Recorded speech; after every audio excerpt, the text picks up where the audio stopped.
হরি বল। সবাইকে নমস্কার। আজ রোজ বুধবার, আমরা প্রতি বুধবারই ঠাকুরবাড়ি যেতে চাই এবং ঠাকুরবাড়ি যাওয়ার আগে আমরা বাড়িতে গিয়ে বাবার আশীর্বাদ এবং বাবার ভালোবাসা নিয়ে তারপরে ঠাকুরবাড়ি যাওয়ার উদ্দেশ্যে রওনা হই।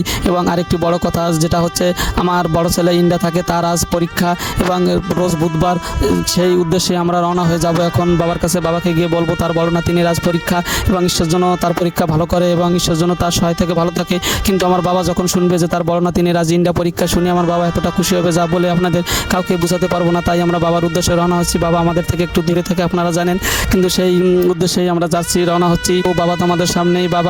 বাবাকে আমার বাড়িওয়ালা প্রণাম করছে। প্রণাম করতেই তো বলছে যে আজ তোমার বড় নাতিনী পরীক্ষা। বাবা তো শুনেই কেঁদে মাথায় হাত দিয়ে, আর কি বলবো, বলার মতো তো কোনো ভাষাই নেই। এবং আমার মাকেও প্রণাম করে বলছে যে আজ তোমার বড় নাতিনীর পরীক্ষা, সে যেন ভালো পরীক্ষা দেয়। এবং বাবার কাছে যাচ্ছি। বাবাকে দেখুন আমার বাড়িওয়ালা বাপনের পরীক্ষার কথা বলে তাকে মিষ্টি খাওয়াই দিচ্ছে। এবং এই যে শাশুড়ি বেটার বউ যে ভালোবাসা দেখে মানে এতটা ভালো লাগে আমার, যা আপনাদের বললে আমি বোঝাতে পারবো না।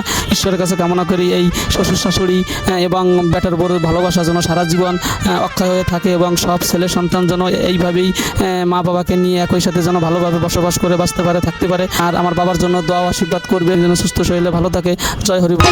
সত্যের হরি তুমি ধনুকধারী।